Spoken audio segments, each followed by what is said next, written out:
would have you doing a few moves, and when you came into the studio I had the studio blaring out, and you did do a few moves. Yeah, it's a girl tune, isn't it? It's a wee bit before my time, that one. Just a wee, but it's there. He's still going strong, your boy. Yeah, they're still touring and stuff. There was one for you this morning, and I kind of know that you're going to be talking about it in the programme, so I don't want to ruin it on you, but Barack Obama's in the news today and he's talking about aliens. I was chatting about it this morning and stuff, and he says that they're out there. So when he says that, do you want me to sign you out of Facebook? Yeah, did I not do it? Nope. Oh, good man. Okay, what was I going to say? So if Donald Trump says, like, I would be very dodge. I would be like 50-50, right? But when Barack Obama says there's aliens out there, I would believe him. Yeah, but I find it really quite frustrating. Hence the clip that I'm going to play a little later on, because. I could do it now, actually, to be honest with you. I'm not precious. I'm not talking about it a little later on. Right, so let's hear what let's hear what Barack Obama had to say here. Are aliens real? They're real, but I haven't seen them, and they're not being kept in, what is it? Area 51. Area 51. Right, okay, so if you were interviewing him, yeah, what would your next question be? I say, what did they look like? Did you see them? Did you meet them? Wouldn't you? Yeah, that's right. But this is what was said. There's no underground facility unless there's this enormous conspiracy and they hit it from the President of the United States. What was the first question you wanted answered? He's not. He just. Next question. Right. I've just got in front of me a former president of the United States telling me aliens exist. Yeah. My next question is, what do you mean they exist? He just moves on. Yeah, so obviously he's just working off a list of questions. No, he's not it's listening. Not even, I'm not being critical of him. It's just... You'd want to know. Do they have two heads? Are they green? Oh, are they Can green? They talk? Have they communicated with us? Yeah. Have we got evidence that they ever landed on planet Earth? Have we... have we got some sort of treaty with them? Yeah. No, have you reached out to them during your presidency? He just moves on to the next question. That was per, wasn't it? Who did the interview? Oh, I don't know. I'm not criticising him because you don't know the circumstances, but my word, what a missed opportunity. Oh, there was lots of questions in there. That happened, because it's in the news, right? Yeah. So that happened over the weekend, but no follow-up questions. Right. Why is there no bigger thing if there's aliens out there? Why do we just... All the papers. No, but why do we just blasé over that? There's aliens out there, sure, what else? That's, yeah, well, I would have digged a little bit deeper into what? Okay, that's it anyway. Thank you. Right, have keep it going now. Look after yourself. It is. Thanks, Gucci. It's 9 o'clock. Time for news update. It's over to Donna Marie Doherty.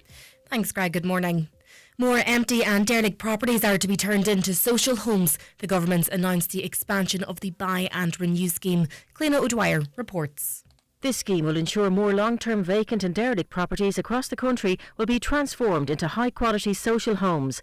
Building contractors will, for the first time, be able to directly get and revamp vacant and derelict properties, providing a new way to bring disused buildings back into use. Before works begin, they must enter into an agreement with a local authority or an approved housing body to buy the homes for social housing when completed. Today's change will allow greater scope for restoring more properties. To date, over 960 previously disused homes have already been brought back into use through the scheme. Padraig Delargy has announced he will not seek re-election next year. The Sinn Féin MLA says it's been the honour of his life to serve the people of Derry, but that he and his family will be moving away early next year, making it difficult to carry out his duties effectively. Mr Delargy added that he made the decision early to allow for planning and to ensure a strong election campaign in 2027 for the party. Councillor Thomas John Devine has urged Donegal County Council to ensure that upcoming roadworks in Letterkenny don't begin until after the morning rush hour and finish before the evening peak begins. He highlighted that similar policies are already in place in the north. While council officials said that the planning and scheduling of roadworks are already considered in traffic, the Councillor Devine argued that more proactive measures could be taken. You know, and a lot of that work's going on where it's not affecting traffic even during the day. It's been done on the green areas down there, which is absolutely great that it's not affecting travel. But there's areas earmarked in Letterkenny for this active travel, and we'll just choose going out to Ballinaccool as an example. The townhouses along that road, that's work can't be done at night. These people never get to sleep, or you know what I mean. So there has to be things done there that we don't affect the traffic in the mornings and the evenings. That these works should be staggered starting times, but. New analysis suggests that government parties could be using significant amounts of artificial intelligence in their communications. A study using OpenAI software found indicators of chatbot use in 68% of Fianna Gael's press releases and 63% of Fianna Fáil's. Fianna Fáil TD and chair of the Joint Oireachtas Committee on AI, Malcolm Byrne, says he finds the technology helpful.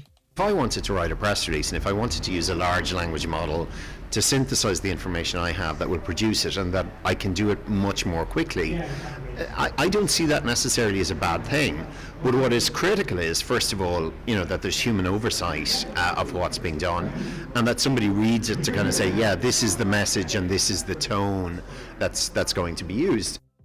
Looking now to weather, scattered showers this morning will become more isolated through the afternoon, with widespread sunny spells developing. That's all, with highest temperatures of 6 to 8 degrees. That's all for now from the newsroom, and back with more at 10 o'clock.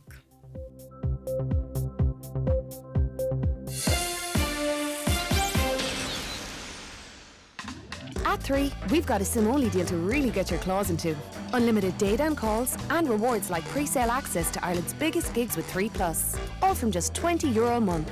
Switch to 3 today for a better connected life. Subject to direct debit, 12-month minimum term and annual price increase. Available to new customers joining 3 and 3 SIM core plan. The talk of the Northwest, the Greg Hughes Show on Highland Radio. Hello and welcome to another edition of the Greg Hughes Show here on Highland Radio. It's another week, in fact, Monday the 16th of February 2026.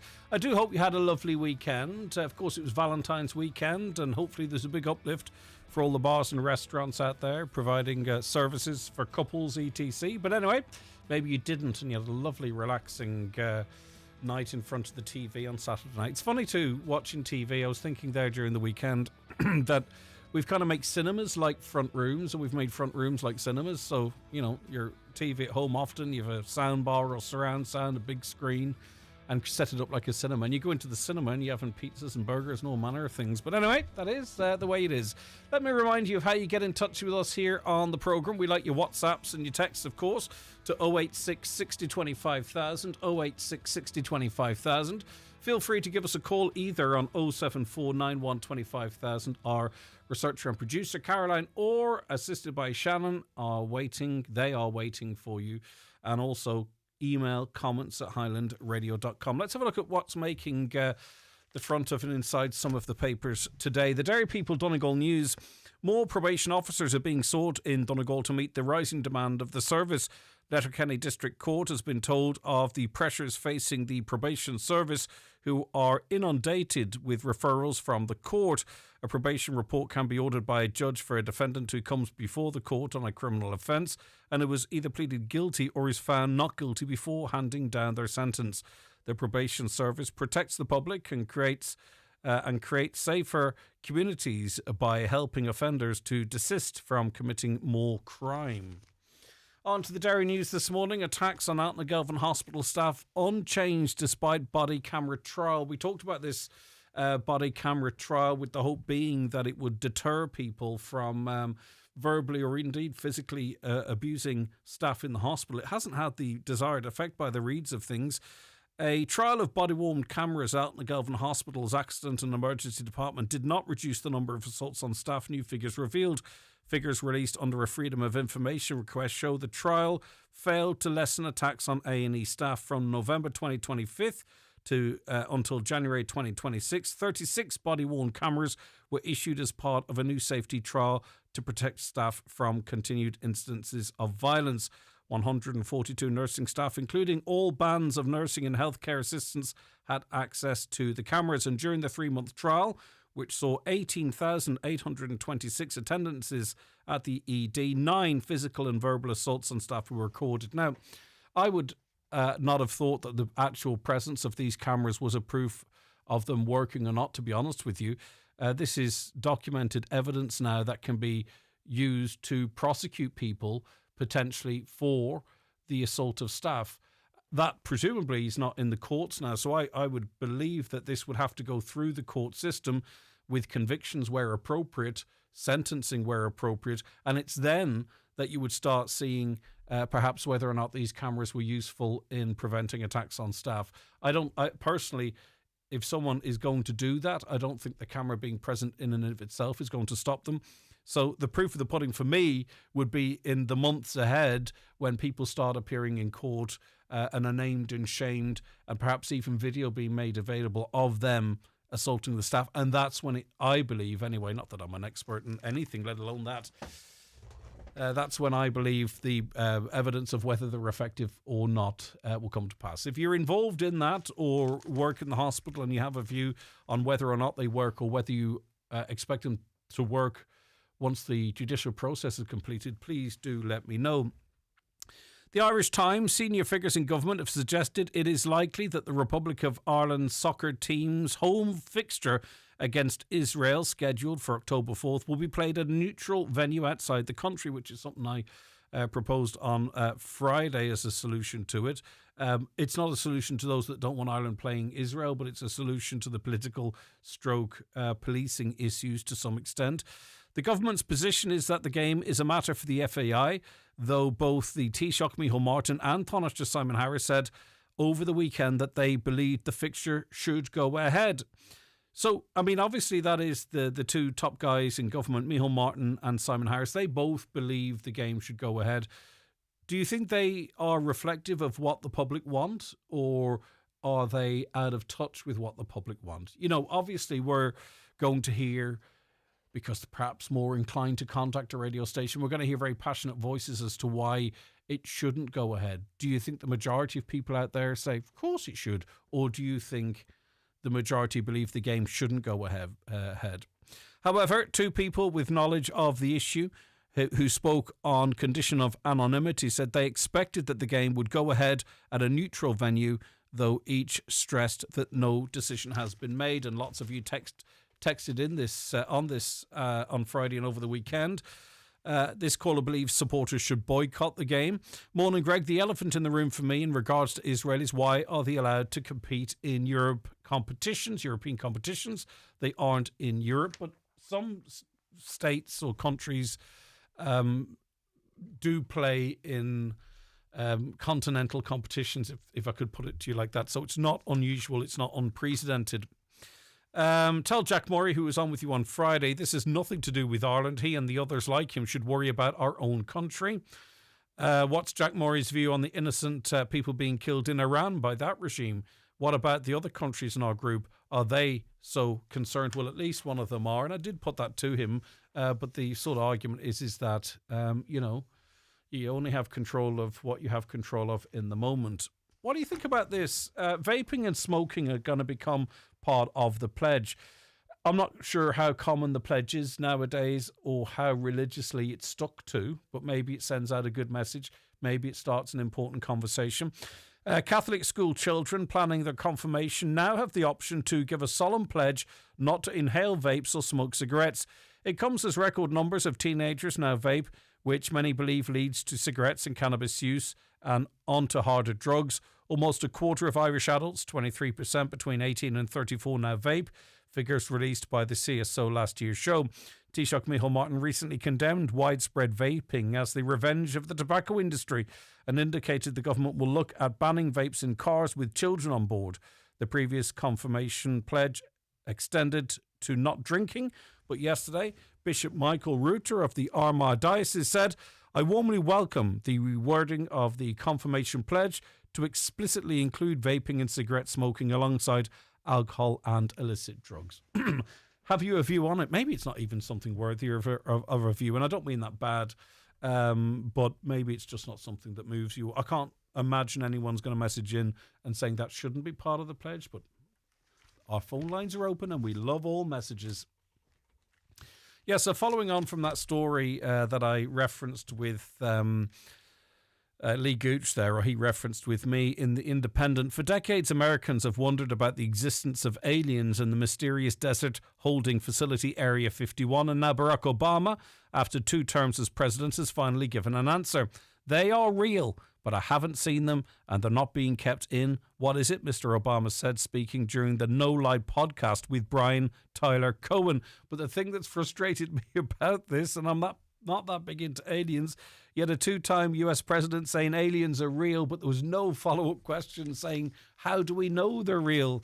Have we had any interaction with them, and so on and so forth? So to some extent, it kind of makes the whole situation even more mysterious. The Irish Daily Star tells us that nearly 20,000 vehicles were seized for having no insurance last year. Now, it was always argued to us that the reason our premiums were so high was the amount of uninsured vehicles on the road. That was a contributing factor. So I very confidently predict that insurance premiums now will start to tumble because nearly 20,000 vehicles were seized for having no insurance last year. I wish I was being honest in saying that, but I think we all know, that insurance prices are going to continue to rise, that the fact that we're taking 20,000 uninsured vehicles off the road in a year, it's not going to benefit us in one way, shape or other. A report published by the Motor Insurers Bureau of Ireland revealed a total of 19,673 cars were taken off the road in 25. Officers can now detect if a motorist has insurance after a database was established, which can be accessed through automatic number plate recognition technology on the phone. So listen, people shouldn't be on the road if they're driving illegally, but I don't think it's going to positively impact on our insurance premiums. Lastly, Micheál Martin presented US President Donald Trump with a custom golf tee and marker costing €735 during his St. Patrick's Day trip to Washington last year. The luxury item, which came in a personalised wooden box, was one of 140 gifts worth €5,709 given out by the Taoiseach during 2025, internal records have revealed. They include a biography of Charlie Haughey, presented to former US Senator George Mitchell last April, and 30 scented candles gifted to EU leaders, costing €934 in a visit to Brussels before Christmas. Ukrainian President Volodymyr Zelensky received a bottle of green spot whiskey from Mr. Martin during a meeting at Shannon Airport in February, along with a merino scarf worth €37.80. So he didn't splash the cash too much on Zelensky, but President Donald Trump got a tea and marker worth not far off €1,000. On Friday, we were talking about littering and waste on our roads. A few of you messaged in. Many of you did, of course. We were talking about dog littering as well. A caller says there's a sign up on Swan Park for many years re-fining on dog fouling. Never heard of one person being fined. Well, there hasn't been a person fined in the last 4 years. Morning, have these dog wardens in plain clothes and have a few wee cameras on trees, etc. in hotspots, or a text number for people to send on pics, etc. if they witness anything. I see it on a daily basis in Buncrana. It's disgraceful and they just walk on. You see, that's it. You or I perhaps would confidently say we could catch someone not picking up after their dog, but it seems to be beyond the powers that be. Hi Greg, why not provide dog wardens with video cameras? They could sit in a hotspot videoing dogs and owners all day. Another, loose dogs not kept on a leash on beaches also causes a lot of harm to seabirds. Dog chasing seabirds destroy nesting sites and force birds to abandon traditional feeding grounds. Many are endangered birds like the curlew. People listening now, people who've bought tickets, they've had their name down for weeks and don't know what matches they will see. So boycott is not an option. Just saying, that's in relation to the Israel situation, I presume. Hi, could you put forward a question for the Greg Hughes Show, please? Greg, could you ask your listeners or find out more information about stock incoming of baby formula SMA? First infant milk to shops. Have searched everywhere. Letterkenny, Inishowen and none be got. Stocks of other formulas getting low too. Are shops getting more in? Any information on how long this is likely to go on for from the companies? Any input at all from government level, as this is a necessary baby food? Thanks in advance.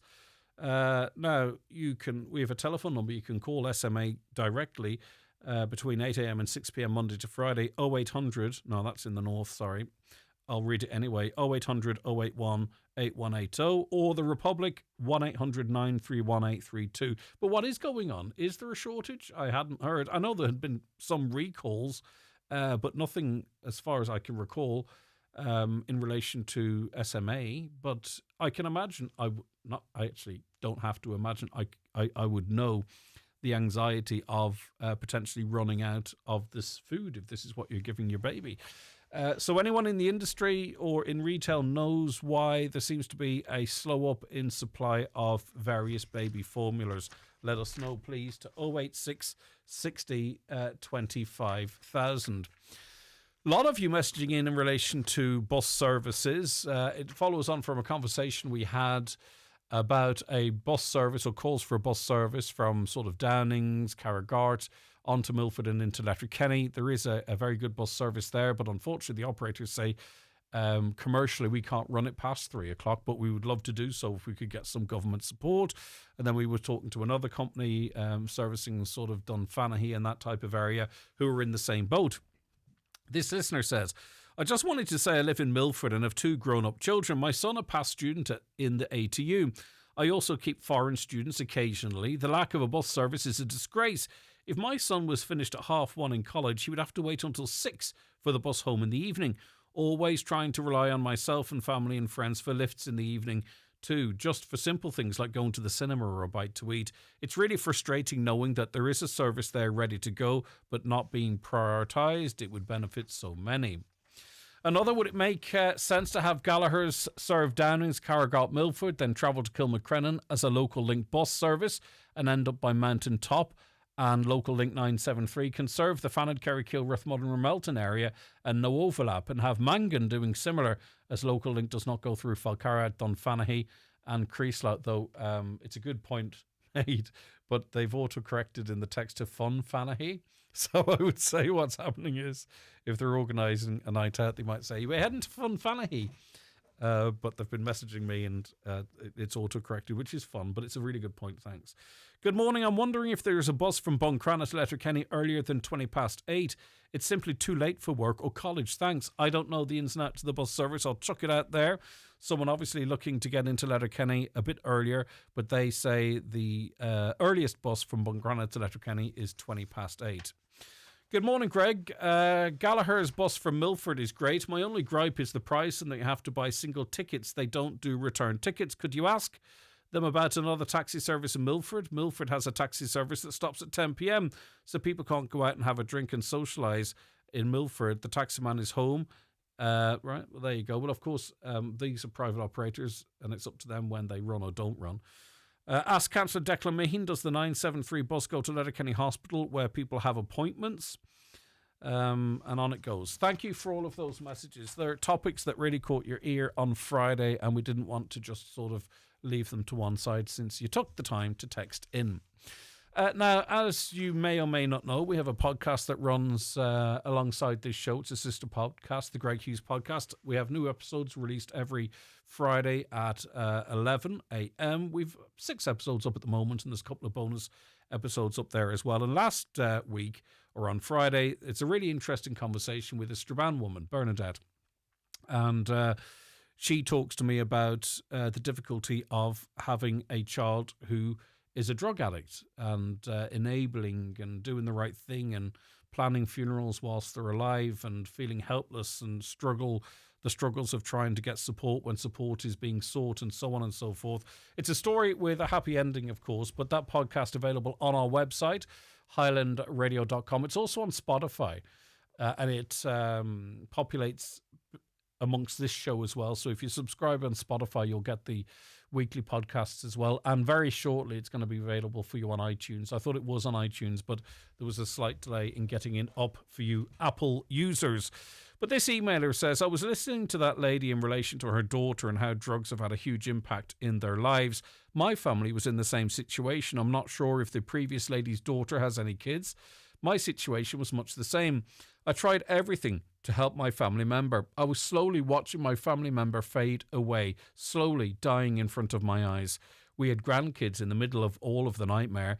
We tried to protect them as much as possible. I felt the same. The more I tried to protect everyone, the more I felt I was enabling them to continue.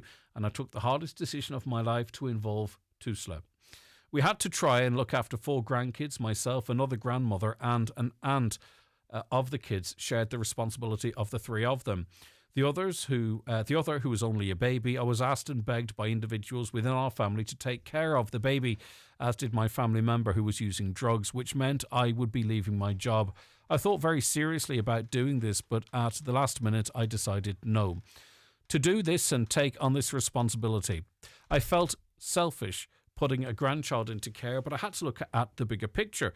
I feel to do this would only enable my family member to continue with drugs. If they didn't fight for their own kids, then nothing would work. Taking this step to keep everyone safe, I was told that I was a terrible and unfit mother and grandmother by others whom I would now call not in-laws, but outlaws, who I have to say don't have anything to do with anymore. We secured help for my family member and attended counselling them as the addict and all of us as a family. It was hard to sit in front of strangers and be open about everything. The hardest decision I have ever had to make, and would do it all again if I had to. To now watch my child and grandchildren all together again as a happy, healthy little family.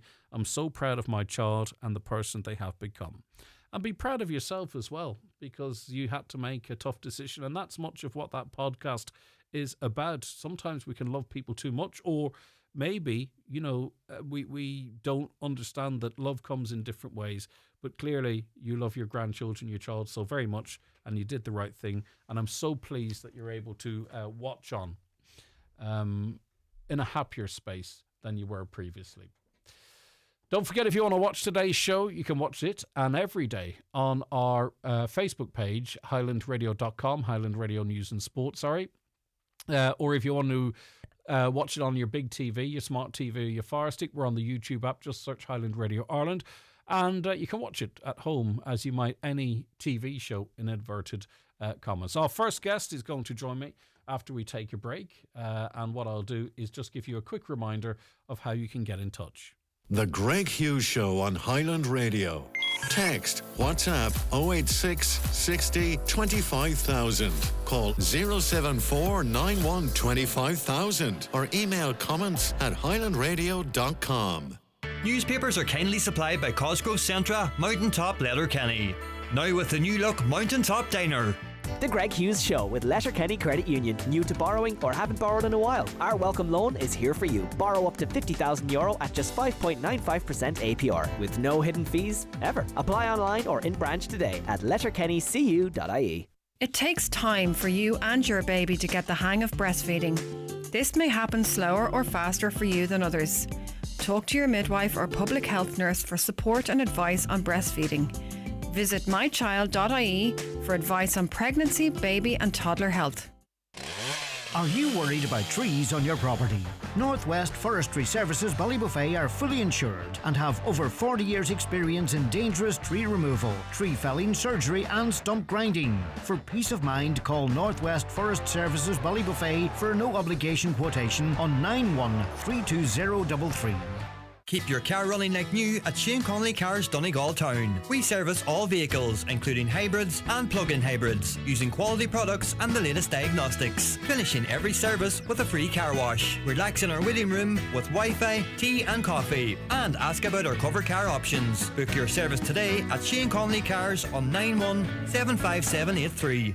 Genesis Clinic Gudor, introducing Purasomes and Secret RF Microneedling, an advanced skin treatment that combines radiofrequency energy with microneedling to lift and tighten jowls and neck, minimise wrinkles and scars, and improve tone, texture, pigmentation and redness. Also offering PDO thread lifts, dermal fillers, skin boosters and laser treatments for hair, rosacea, acne, ageing and all skin conditions. Contact Mary Ferry, your aesthetic practitioner, at Genesis Clinic Gudor, 07495 32575. Are you suffering from fatigue, burnout or lack of energy? Discover Beyond Light Therapy, home to the first 60-unit energy enhancement system on the planet. We offer an experience to help you relax, recharge and restore. Guests often leave feeling more energized, more focused and balanced. A mindful pause for athletes and professionals. Visit beyondlighttherapy.com and experience infinite potential. Book your session today. Highland Radio Time Checks brought to you by EirGrid, the operator and developer of Ireland's electricity grid. EirGrid, powering up communities, powering up Ireland. The time is at 27 minutes past 9. We say good morning to Pat McCarthy. Pat, thanks for joining me today.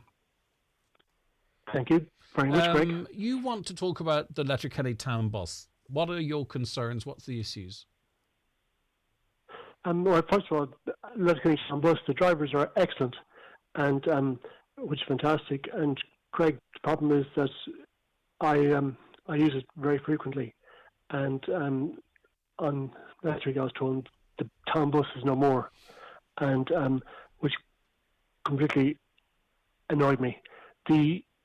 So what it meant that I have to go and look for alternative transport, and so what's left me with sorry, this is another call coming in. Sorry, no, what's left me is that it's annoying me that it's all of a sudden stopped, and I don't know where how that happened or where it happened from. So and just to give us an something- idea, Pat, so we fully understand, like how did you use it, and what difference did it make to you, just in terms of independence and getting around? Yeah, the independence was the key. That it's great.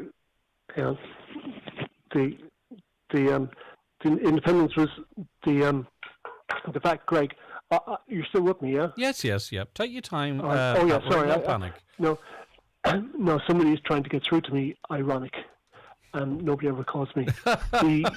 Sorry, I know what you mean. Yeah.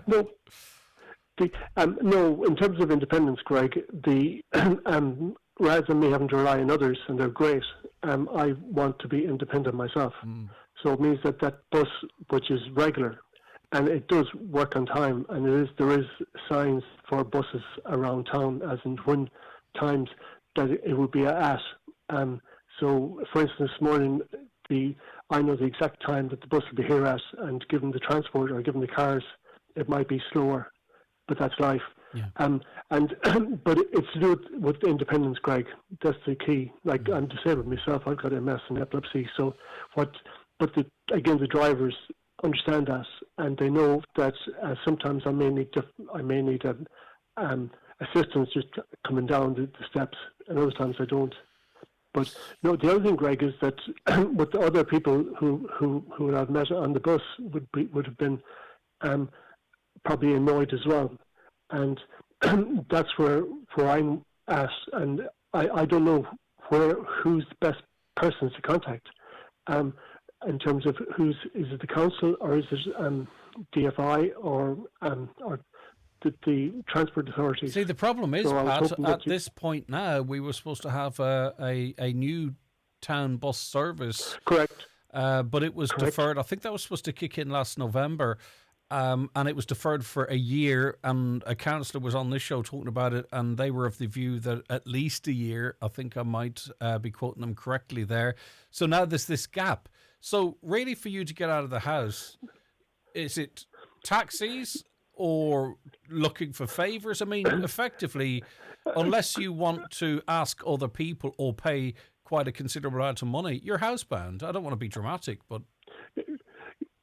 But you're correct, Greg, and it's funny when you mentioned that their ambition to put on a new state-of-the-art transport and bus transport, and because I was looking up in nice glossy brochures, and glossy brochures don't drive, but it's the whole thing about the independence and the freedom to choose. That's where I'm stuck at it. But what I'd really like to do is to have it done today, not in 6 months' time. Yeah. So what possibly could happen is somebody will chat to somebody else and somebody else, in terms of at that level, and that they possibly don't know that how it impacts us who use the bus. You see, this is going to be, people might not like me saying this, but here we go.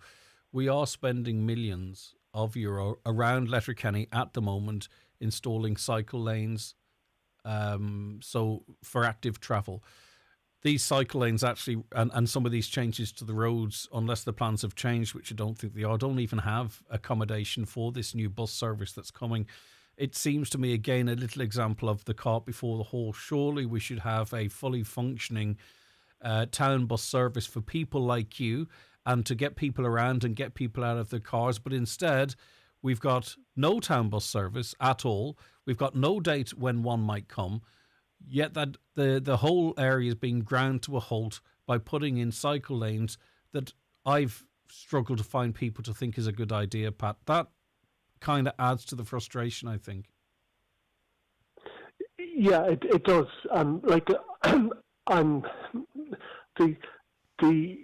What I don't want is any of them things getting in the way of me, and what I want is that town bus to keep as normal. Yeah. And when the council or whoever starts putting in these other things, that's not that's of somebody else's concern. But my concern is this bus. No, I understand. I get you. I know. And the bus drivers were good to you, weren't they? Firstly, they were good to you, but also there was wheelchair accessibility for people that required that. Correct. The buses that I was on, and I know that some of my friends use that because of that wheelchair accessibility. And it's the other thing, Greg, is I lived in other cities, and there was buses, and buses came on time, and buses didn't come on time, and that's life.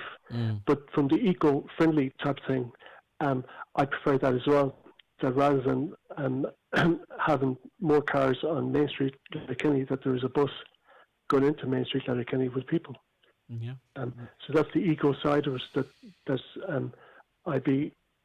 I would encourage people to sort of understand as well. Okay. Like in terms of, Greg, I don't know who's at the top table. Well, leave it to us, Pat. We're gonna chase up and find out what the story is. I mean, I presume, and Caroline can confirm, that town bus was a private operation, was it?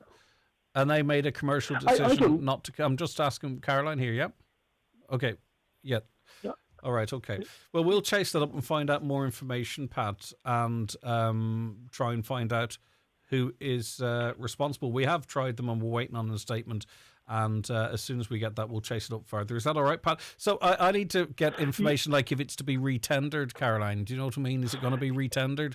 Is it going to be replaced? So I'll clarify all of that, Pat, off air, and bring the information to you and others. And finally, Greg, it's not if it's to be tendered and be due in November. It's to be retendered and that to be in this week. That's. But those things can move quite quickly, because we do have bus companies that are they have buses sitting there and they're ready to go. So if it does go out to tender, it goes out via a portal that all bus companies have access to. So we'll keep on top of that, Pat, and get you any information that we get. Is that okay? Yeah, that's great, Greg. Thank you very much for this. Pat, look after yourself. Thanks so much for that. I appreciate it. 08660 25,000. As I say, I just want to get a little bit more information together for myself, and then I know I can follow it up. Reconfirmation. A caller says, is it true that there was no mention of the pledge at the confirmation in Lifford last weekend? I wasn't there, but a friend told me this. Well, sometimes it's done beforehand at a ceremony called the Ceremony of Light, so it's not always part of the confirmation that you might broadly attend. So I would be 100% confident that it was done as part of that Ceremony of Light, separate to the event your friend attended. Why during the Donegal match do they refer to Conor O'Donnell as the Inishowen man, yet there are 6 clubs in Inishowen? Why do they never say the Carn man, Moville man, etc.? It's disheartening to us people here in Inishowen. I don't see what the issue is here, to be honest with you. If you could explain it a little bit more. Inishowen is just a collective area, and if you're from Carn, you're from Inishowen, aren't you? I would have thought that was relatively standard, but if I'm missing something about the complaint, please let me know. Greg, what would be wrong in getting to a league final or even winning it? Surely it would be better for Donegal to be playing a big game in Croke Park than to be playing an in-house game in Convoy. I can't figure out the GEA team's attitude to the league. It seems to be more of an annoyance than anything else. Surely a great team would want to win both the league and the championship. I don't know what you're referencing there. I do know that I presume maybe you're talking about this conversation that he's had about securing Division 1 status and then maybe not focusing as much on winning the blooming thing, because often the final can be very close to the start of the championship, and that doesn't suit all clubs, all teams, I beg your pardon.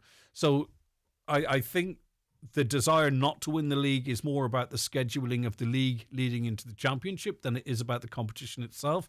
But Brendan Devaney is going to be on with us a little later on, and we'll see if we can get some expert opinion on that. I'll be joined by my next guest after these. The Greg Hughes Show with Letterkenny Credit Union, offering flexible mortgages up to €600,000 with no hidden fees or charges. Whether you're buying your dream home or thinking of switching your mortgage, make the move to your local, trusted credit union. Learn more at letterkennycu.ie. It's here, the new Opel Frontera. Join Manor Motors for the Frontera test drive event and discover the wow, the new family fun SUV from Opel. With big comfort, huge space and room for 7. Choose hybrid or electric and make every drive a new adventure. Get behind the wheel at Manor Motors, your Opel dealer. Now with 5 years unlimited warranty. The new Opel Frontera. Fun has found its family. To refresh your home, visit Foy's Fabric Department in Letterkenny. We've got ready-made curtains, made-to-measure options, window blinds of every kind and so much more. From cushions and throws to upholstery fabrics, choose from top global brands and get advice from our experienced interior design team. Style it your way with Foy's, Port Road, Letterkenny. T-Shirt Express has moved. You'll now find us beside C&M Embroidery, Lismonaghan, Letterkenny. We're still your go-to spot for custom T-shirts, workwear, gifts and balloons. Just in a fresh new location. You can still reach us on the same number, 086 343 3504. T-Shirt Express, now beside C&M Embroidery, Lismonaghan, Letterkenny. Are your energy bills still rising? Efficient Renewables are Donegal's trusted local experts in solar and heat pump solutions for homes, farms and businesses. With substantial new SEAI grants available, Efficient Renewables can manage the whole process from start to finish. Visit efficientrenewables.ie or call 074 970 8320 and start saving today. If you're searching for ways to improve your home's BER but don't know where to begin, simplify your search with PTSB at our Home Upgrade Hub, where you can customize a plan to make your home warmer and more energy efficient, and with dedicated support to find the right finance option for your upgrade. From new windows to a full retrofit, start planning today at the PTSB Home Upgrade Hub.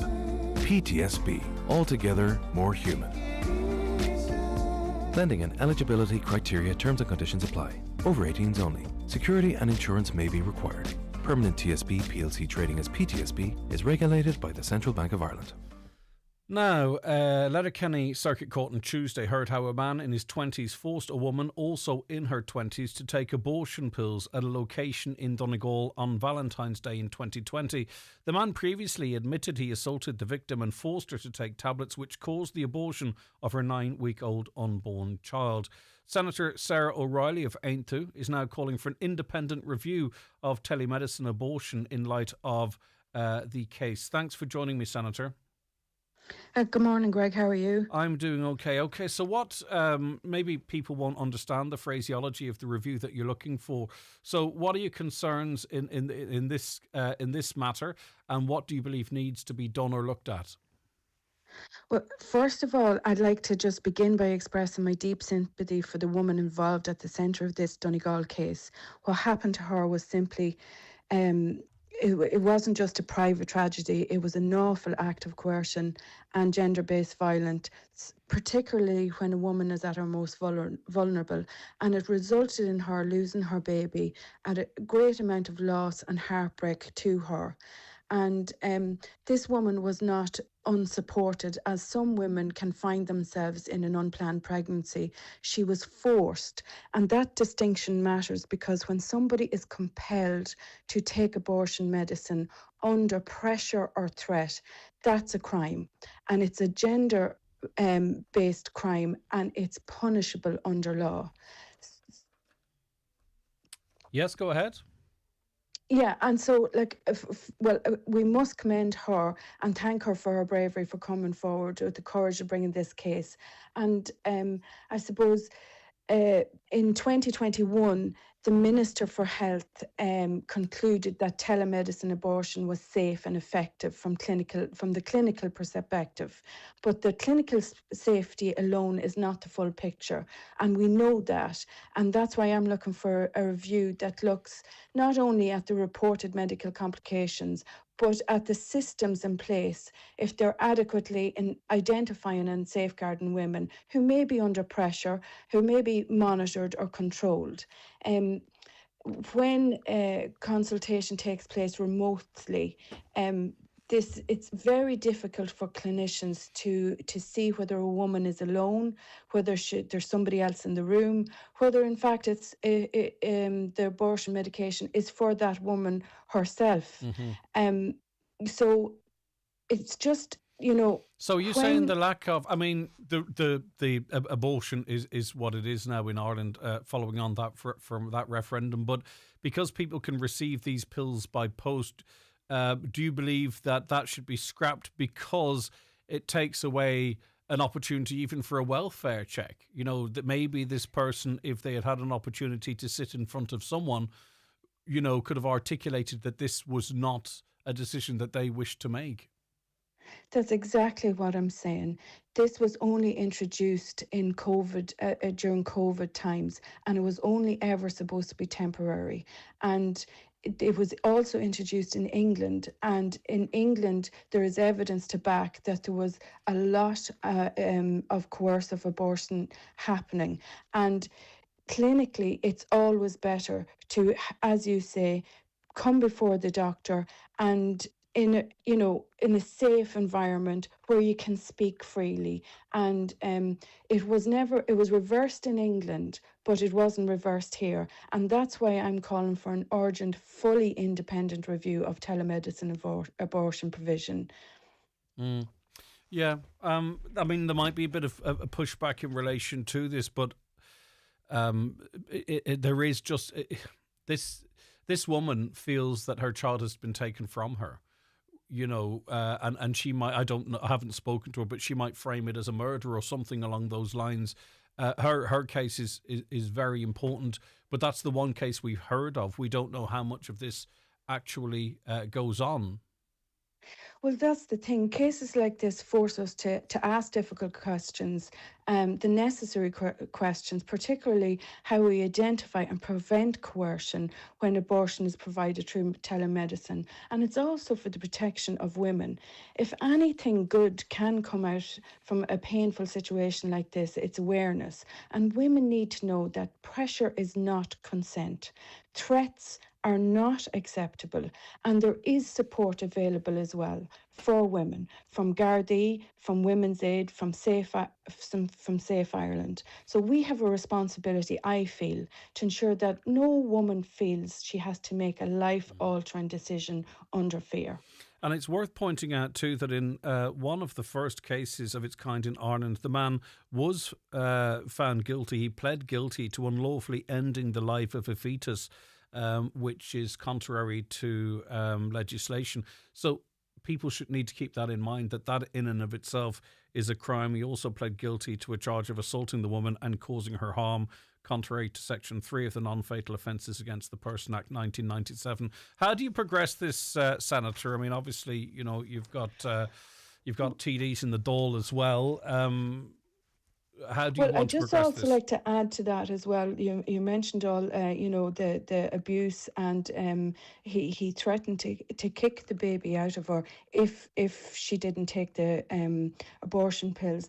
But also the fact that he didn't admit liability until 5 years afterwards. So right before he was due to come before the court in November, he prolonged her pain.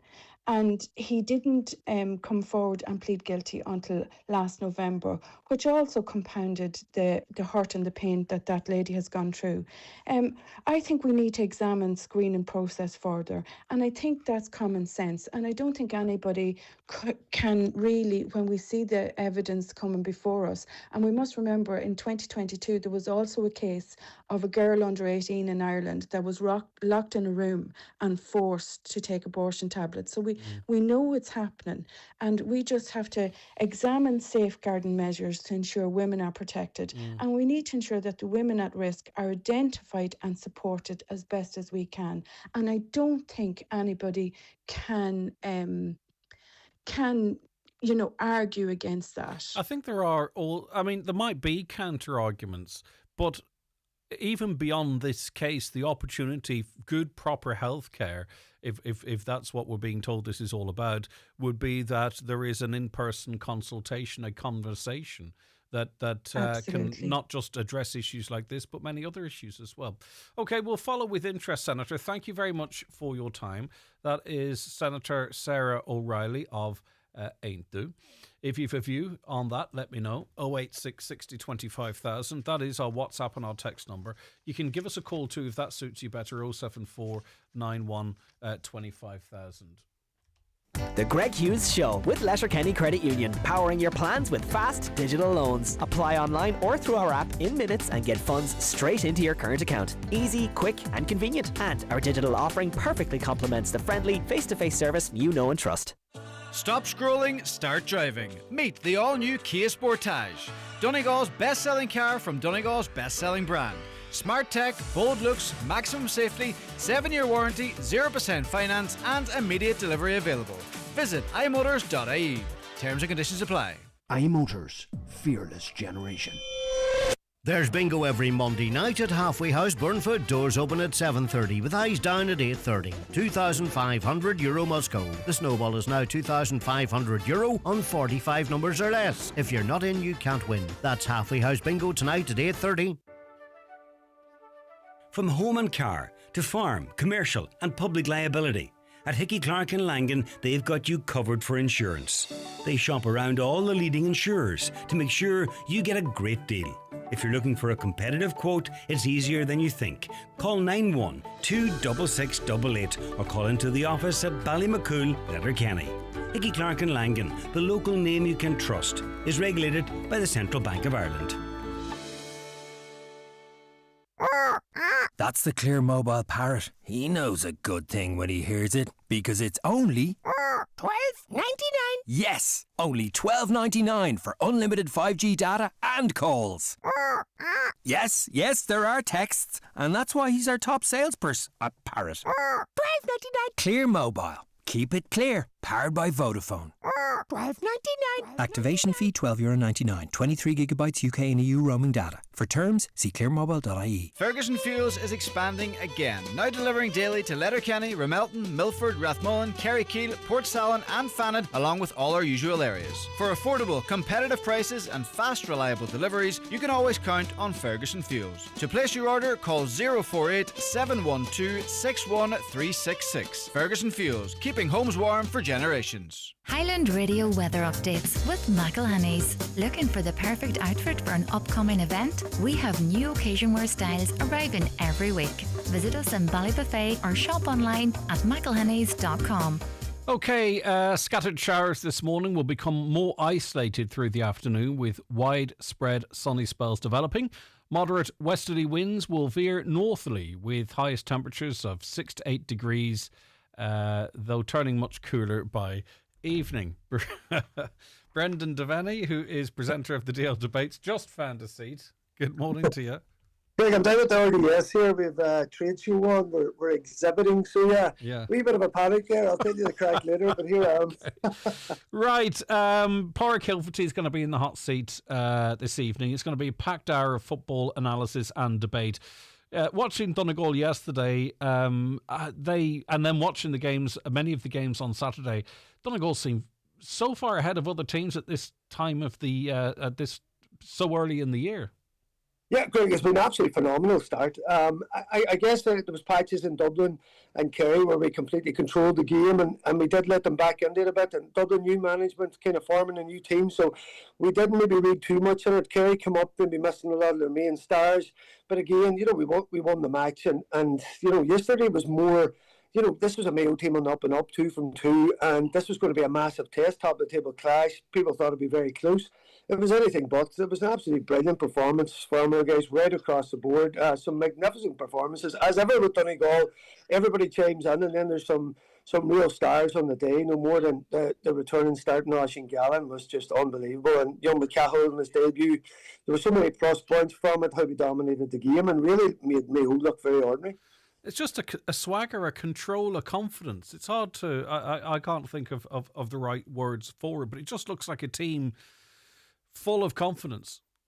Yeah, I guess like, there were so many questions after the All-Ireland final, just where we were at, what we're going to come new with next year, but we bit of give you doom and gloom about it. Like, the more I think about it, all the brilliant football we played last year, we probably just met a team that was unbelievable on the day, and we didn't get anywhere near the pitch of it. It didn't mean that gap was there between us, but certainly how Jim and his team have hit the ground running in the McKenna Cup, the way we've won them first 3 games. So we look at every other team, they're up and down in terms of performances and what they're doing. Mayo is maybe the only one you thought was on the up and up. We dealt with them yesterday. So now, after all the young lads that were played in the McKenna Cup, and we thought, they're for the future, they're going to be in the squad, we now can play them in these remaining fixtures in the league. So it would be brilliant for them to get that type of grounding, laying around the team, and then they'll be more ready to play their part in the championship. A bit of debate on the text machine this morning as to whether or not we're going to go for it. Is it a case of securing Division 1 status and then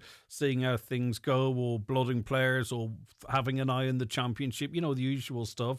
Martin Morrissey was in the studio last week or the week before. He thinks Jim McGuinness wants to win the blooming thing. What's your view? No, I disagree with her, Marty. Sorry. No, I think that, Greg, definitely it's a perfect time for us to blood the players. And when you look at it, my friend from England phoned me yesterday and said, why didn't Donegal go for the league? Jack O'Connor wins a league statement, goes and wins a championship. I said, yeah, but Kerry are playing Clare in a Munster semi-final, a Division 3 team. And then we've got Cork in the final. Like, Kerry's pathway, they need a game like that. We don't need it. And, you can say what you want about the league. Like, that's a big game, a league final, Croke Park. Like, that's going to take a certain amount of energy and momentum to go into that. So I can't see what the plus points. I mean, there's one game in town, Greg. When you won back-to-back Ulsters, you're in a semi-final and final. There's only one game in town. Now, I know Jim will always concentrate on Ulster first. He sees that as the pathway, and that's fair enough. But on these Donegal players in that squad, there's only one thing they're after, and that's Sam Maguire. So for me, the league would only be getting in the way. So I would say very much blood the players. And in many ways, put it up to teams like Armagh next week with, what you would call, some of our newer players in, and then you can always bring on the kind of... Well, you see, the truth is, too, it's not like it's a crappy squad. Who is to say that a second string couldn't go on and win it? Do you know what I mean? Because I presume that confidence and that swagger and that organisation that's in the first teams that we've seen up until now, that's right throughout the squad, and you've got young guys chomping at the bit to be the next superstar. Yeah. Well, if you think about the last year, we kind of took the foot off the gas. We were trying to avoid a league final because of the nature of where the Ulster Championship was, and then we almost beat Mayo in that day in Castlebar. We hit the bar, missed a penalty, and really we could have snatched the game. So you're looking at going, do we want to win this? Do we not? It's a very strange mindset, Greg, to go out not to win a match. Now, Jim says, let's just say Armagh next week, and he has maybe 6 or 7 changes. Those players are in the won that match. And I think in many ways there's a lot of talent there, and you could still go and win it. But that would send a message out to the rest of the country. It's a great place for us to be in terms of you can't lose. Yeah. So I think that's the way Donegal treat their it's not that you actively try and lose a game. You just don't actively put out your very strongest starting 15 and subs to win it. So, as I say, we have Pádraig Hilferty in the hot seat tonight. Brendan Kilcoyne, sports editor with the Donegal News, Brian Ferry, former Mayo star John Casey, and Gaelic Life's top sports writer Michael McMullen there. It'll be interesting to see where Mayo think they are now. You were talking of them being an open-up team, and, our approach to the league and their approach to the league might be somewhere different, and they've got this thing hanging over their heads, which it's a bit of a joke, but I'm sure they can't ignore. That'll dent their sales. It'll be interesting to hear a Mayo perspective on that game yesterday. Yeah, John Casey, a great lad. He does a lot of punditry there. It's great for him to come on. And yeah, listen, you could see the paw prints of Paddy Talley, their coach, all over that, in terms of how they were set up. And it's as if they got one part of their game not bad in terms of going man for man and committing to the tackle, but they didn't have a lot else along with it. Donegal really controlled possession and controlled the match. Now, there was a couple of goal chances at the start of the second half, Greg. Might have made that a bit different. Mayo did come out with a bit between the teeth. They unloaded the bench.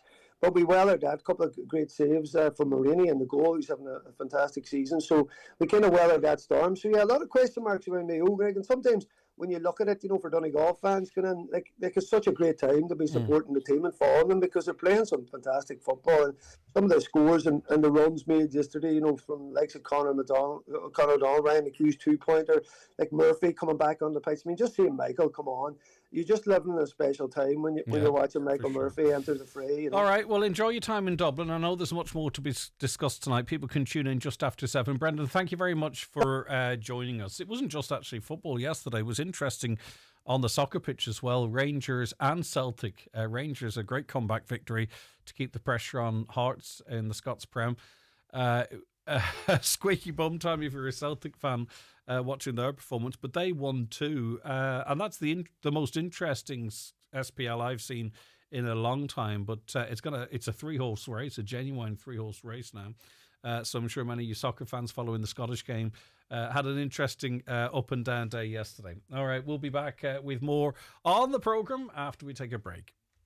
The Greg Hughes Show with Letterkenny Credit Union. New to borrowing or haven't borrowed in a while? Our welcome loan is here for you. Borrow up to €50,000 at just 5.95% APR with no hidden fees ever. Apply online or in branch today at letterkennycu.ie. Spring has sprung, so get garden ready at Lidl's garden event from Thursday, February 19th. Rake in the savings across our range of tools, plants, flowers and accessories. Everything you need in spades. And clean up with €50 off our Power Plus pressure washer, now $229.99 while stocks last. Lidl, more to value. Who's watching your home while you're asleep, at work, or on holiday? With the Sheridan Security Alarm System, you can be assured of round-the-clock monitoring. Our central monitoring station is on duty 24 hours a day, 365 days a year, monitoring homes and businesses in the northwest for intruder, fire, panic, and medical signals, giving you the peace of mind you deserve. Sheridan Security Systems, Bonagee, Letterkenny, protecting what you value most. Call us for a free quotation on 9126. 6025. When it's time for confirmation or first communion, it's time for a trip to Watson Menswear in Letterkenny. Choose from a great selection of top label, casual and formal wear.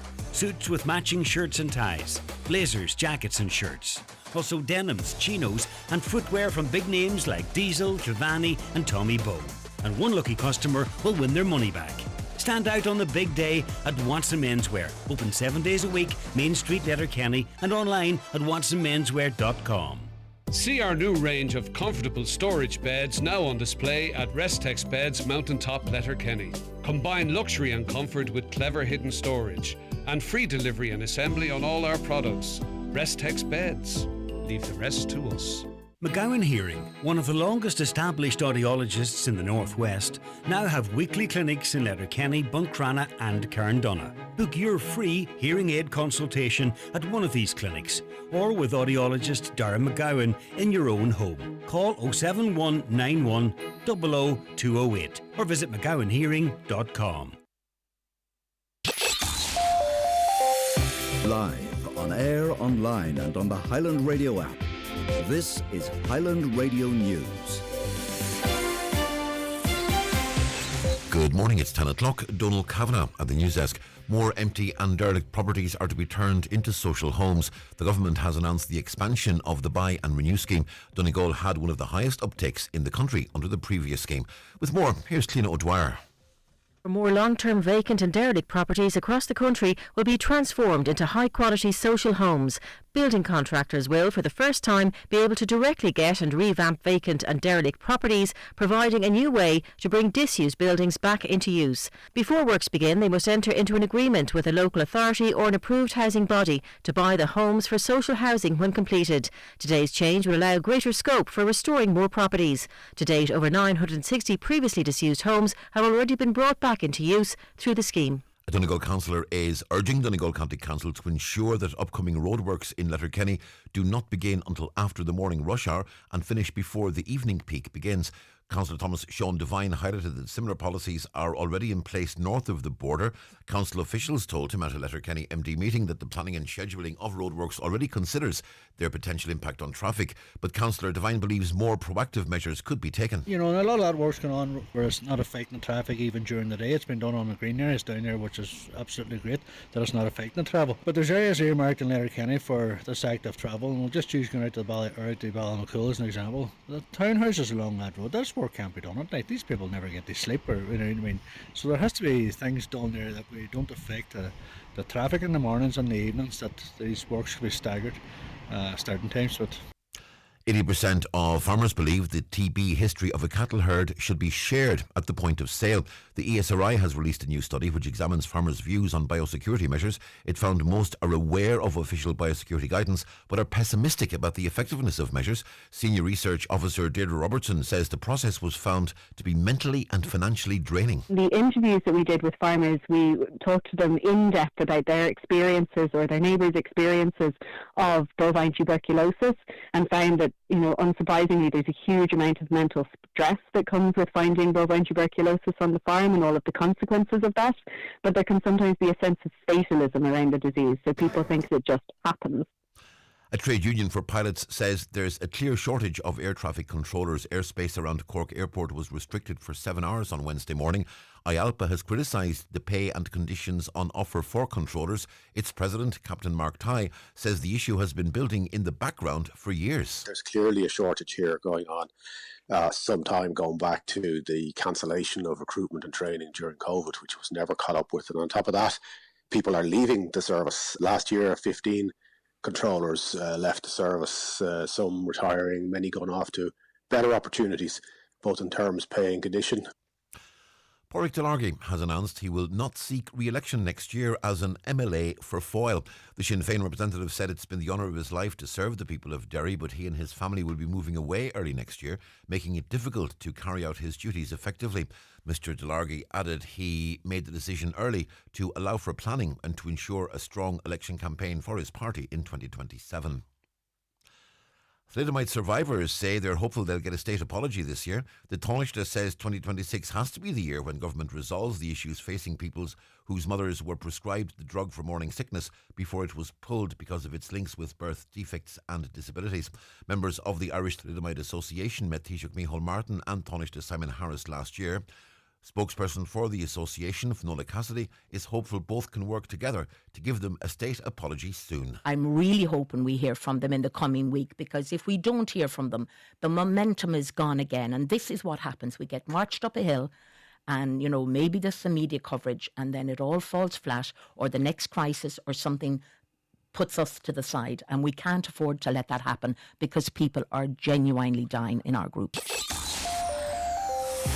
Weather forecast: scattered showers this morning, becoming more isolated through the afternoon with widespread sunny spells, developing moderate westerly winds, veering northerly with highest temperatures 6 to 8 degrees Celsius, turning much cooler by evening. And that's Highland Radio News. We're back with headlines again at 11. Check all the day's news on highlandradio.com. But for now, from the news team, good morning. The obituary notices this Monday morning, February 16th. The death has occurred of Sandra Scanlon, Dublin, formerly the Bungalow Convoy. Sandra's remains will be reposing at Terence McClintock's funeral home, Convoy, tomorrow from 2:30 until 4:30 and from 6:30 until 8:30. A service of thanksgiving for Sandra's life will take place in St Ninian's Parish Church, Convoy, on Wednesday at 2 o'clock, with burial afterwards in the adjoining graveyard. Family flowers only, donations in lieu if desired to New Park Care Patients Comfort Activities Fund, care of any family member or Terence McClintock Funeral Director. The death has occurred of Josephine Josie Chambers, née Porter, 2 Sesha View, Donegal Road, Ballybuffet, formerly of Cavan Hill, Lifford. Josephine's remains will be reposing at her late home, 2 Sesha View, Donegal Road, Ballybuffet, today from 12 noon. Funeral leaving her late home on Wednesday at 10:20 for Requiem Mass in the Church of Mary Immaculate, Stranorlar at 11 o'clock. Interment afterwards in Drumbo Cemetery. The Requiem Mass will be streamed live via the parish webcam. The Rosary will be prayed on both nights at 9 o'clock. Family time, please, on the morning of the funeral. The death has occurred of Kathleen Breslin, Lower Monargan, Ardra. Her remains will be reposing at McCabe's Funeral Home Common, Ardra, today from 2 o'clock until 9 o'clock. Funeral Mass in the Church of the Holy Family, Ardra, tomorrow at 11 o'clock. Burial afterwards in the adjoining graveyard.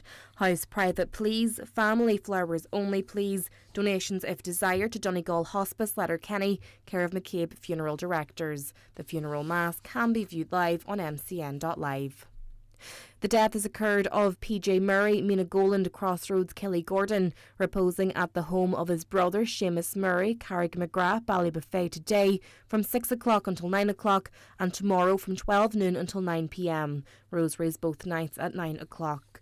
Funeral leaving from there on Wednesday at 10:30 for Requiem Mass at 11 o'clock in St Mary's Church, Session interment in the adjoining churchyard. The Requiem Mass can be viewed live on the parish YouTube channel. Family time on the morning of the funeral, please. The death has occurred of Paddy Doherty, Sean Tulmore Glenealy. Paddy's remains will repose at Eamon McLaughlin's Funeral Home, Station Road, Carndonagh today from 12 noon until 3 o'clock and from 6 p.m. until 9 p.m. Funeral from there tomorrow morning at 10:20 for 11 o'clock Requiem Mass in St Mary's Church, Bocken, followed by burial in the adjoining cemetery. Requiem Mass can be viewed live on culdaffparish.com. Family flowers only please. Donations in lieu if desired to the Patients Comfort Fund, Carndonagh Community Hospital, care of any family member or Eamon McLaughlin Funeral Director. The death has occurred of Beryl Doherty, Nee King, Seaview Cottage, Slieve Bon, Malin Head. Beryl's remains are reposing at her home. Funeral from there tomorrow at 3 o'clock for 3:30 Requiem Mass in St Mary's Church, Lag, followed by burial in the adjoining cemetery. Family time please from 9 o'clock tonight. Requiem Mass will be streamed live on Eamon McLaughlin Funeral Director's Facebook page. All flowers are welcome. The death has taken place of Bernard Conahan at Church Road, Kellybegs. Remains are reposing at McBurty's Funeral Home, Kellybegs, today from 3 o'clock until 6 o'clock, followed by removal to his residence for family and friends. Removal tomorrow to St Mary of the Visitation Church, Kellybegs, for 11 o'clock funeral mass, with burial afterwards in the local cemetery. Mass will be streamed on mcn.live. Family flowers only please. Donations in lieu if desired to the Alzheimer's Society of Ireland via any family member or McBurty Funeral Directors. The death has occurred of Annie Kern, Nee Brown, Transala, St Johnston. Annie is reposing at her late residence today. Funeral from her late residence tomorrow morning at 10:30, travelling to St Bathan's Church, St Johnston, for 11 o'clock Requiem Mass, followed by burial in the adjoining cemetery. Family flowers only please. Donations in lieu if desired to St Johnston Resource Centre, care of any family member or Kelly's Funeral Directors. The death has occurred of Jean Melly, Nee Godman, Tully Cleave, Ardra. Funeral from her late residence this morning at 11:30 to the Church of the Holy Family, Ardra, for 12 noon Requiem Mass, with burial afterwards in the adjoining cemetery. The death has occurred of William Gibson, Drisdernan, Glenealy. Removal from William's home this afternoon at 1 o'clock, going to Glack Methodist Church, where a funeral service will take place at 1:30, followed by burial in the All Saints Graveyard, Glenealy. Family flowers only please. Donations in lieu if desired to the Ardavon Unit, Carndonagh, care of any family member or Blaine McCarn, Kelly's Funeral Directors. The death has occurred in Luton, Bedfordshire, of Edward Eddie Lynch, formerly of Mina Lubin at Linsford, Buncrana. Eddie's remains will arrive at the Star of the Sea Church, Desert Tegney, this evening at 5:30 for prayers of reception. Reposing overnight, followed by Requiem Mass tomorrow morning at 11 o'clock. Interment immediately afterwards in the adjoining cemetery. The death has taken place of Eamon Doohan, Mean Ilara, Gorta Hork. Eamon's funeral mass will take place today at 1 o'clock in Chacht Fibble, Creast Ree, Gorta Hork, with burial afterwards in the adjacent cemetery.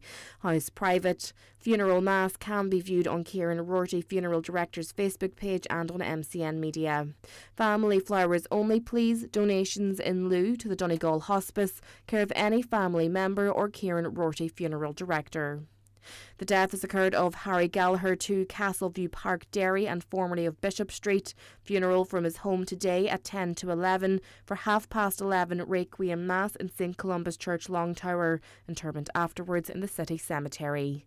For family information and more details regarding wakes and funerals, please go to highlandradio.com.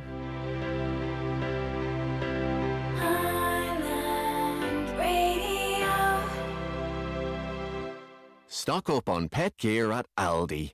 In store from Thursday 19th. Because why would you spend a fortune on designer things for your dog? They won't have a clue that their comfy new bed was only €14.99, that their posh food stand was just €8.99, or that their fancy new leash was under €7. Because they're dogs. They have absolutely no concept of money. Happy dogs. It's not complicated. At Aldi. The talk of the Northwest, the Greg Hughes Show on Highland Radio. Welcome back to the programme. Now, let us go to the issue of changes in rules which will impact on Airbnbs. Brian Gilfeather is owner of a house which he occasionally rents on Airbnb. And it's ahead of a meeting, I should say, on Tuesday, the 17th of February at the Mount Ergal Hotel at 7 p.m. But we'll come back to that and remind you of the meeting. We just want to get to the nub of the issue here. Good morning, Brian. Good morning, Greg. How are you? I'm good. Right, what are these proposed changes and how might it affect people? Well, it's a big subject, Greg, but first of all, I wanted to start off by saying I'm delighted to hear that the government is upgrading the derelict housing scheme. Yeah. I've seen with my own eyes how builders and other people are trying to put some housing back into the housing stock. I first rented a house in Donegal, well, my mum and dad did, in 1966 in Port Salin. The Carruth family owned it, and we've been having holiday families in Donegal for a very long time.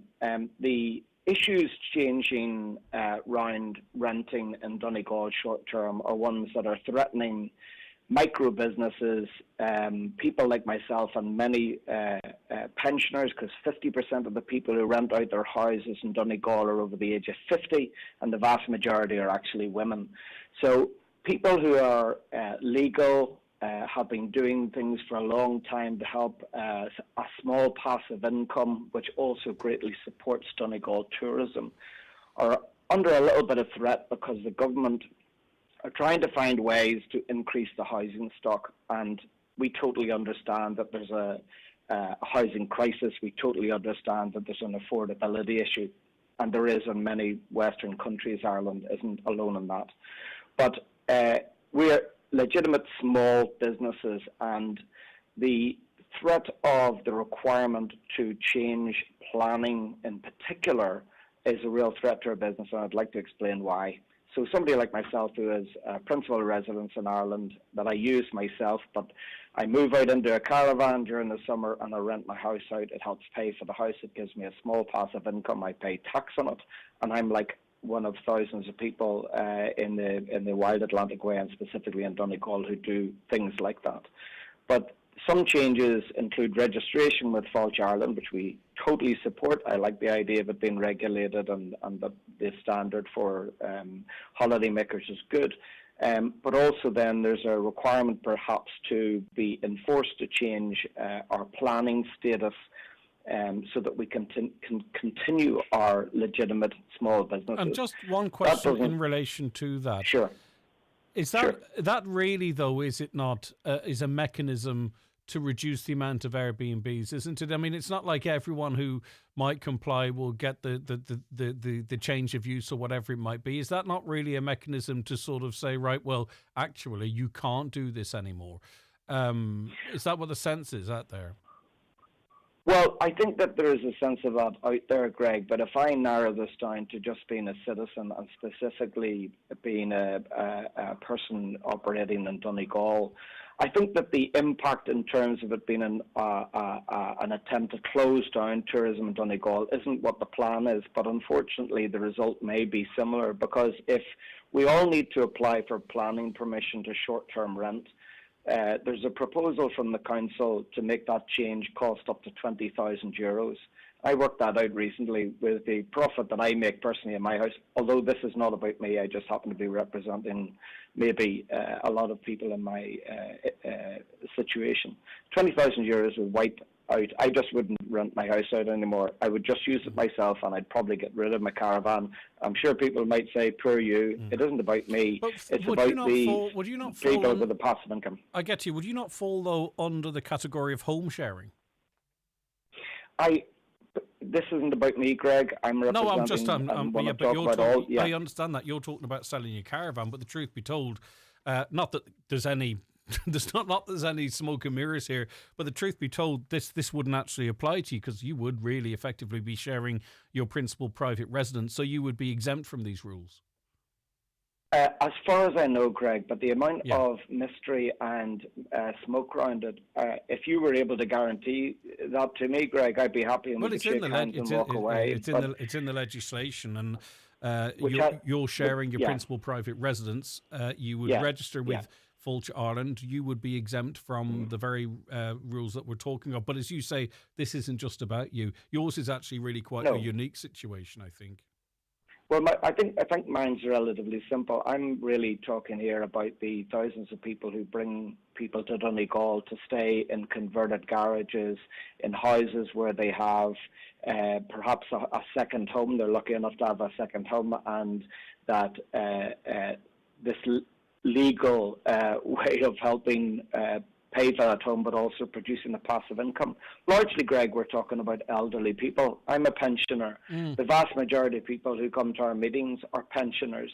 These are small incomes. I could quote one of our colleagues who gave up work because of having a disabled child, converted their double garage into a accommodation. And get a passive income from that, which helps them look after their child at home. She's been in contact with me and terribly concerned that any changes could impact that. But I'd also like to go on, Greg, and talk about the impact it's having on tourism at the minute, because as members, because there's this May 20th deadline, all of us are having bookings getting cancelled. From people from in the States and also domestically, worried that their holiday will be cancelled because of all this confusion and change.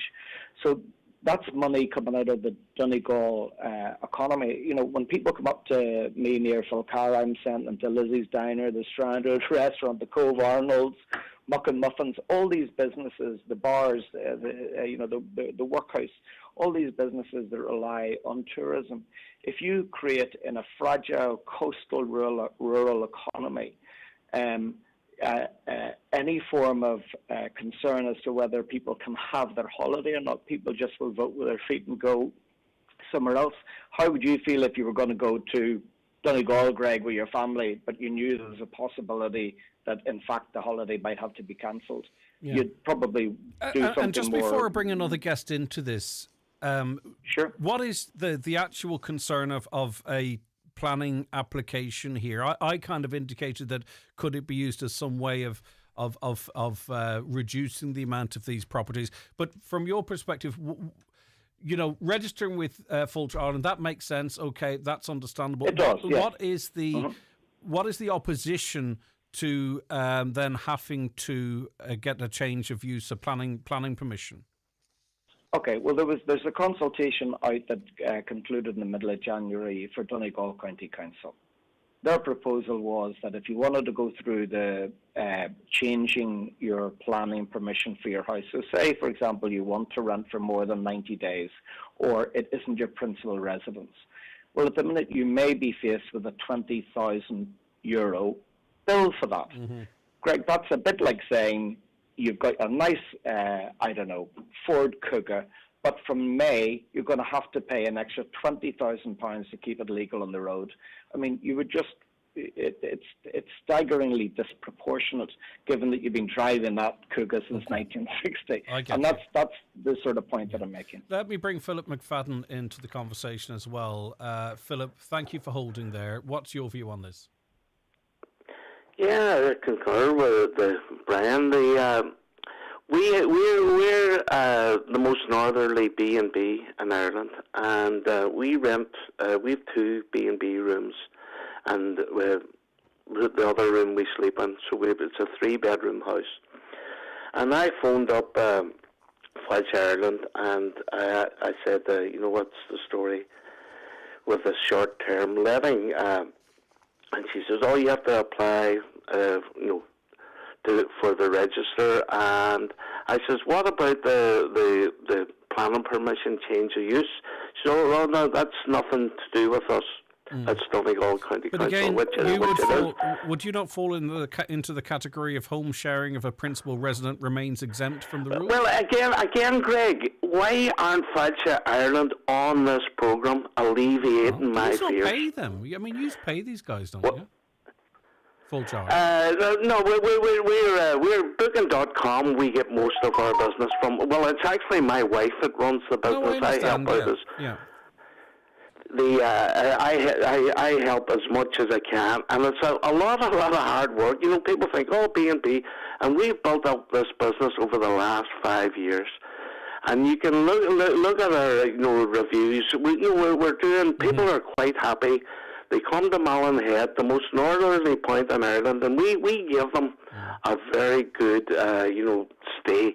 We try I our have no best. doubt in that, from but them I think it's there's a serious issue of communication here because February, March, April, May, we're 3 months out, and people still aren't actually sure. That's what I said to the lady on board file to the customer service. I says, do you know we have a housing crisis in Donegal?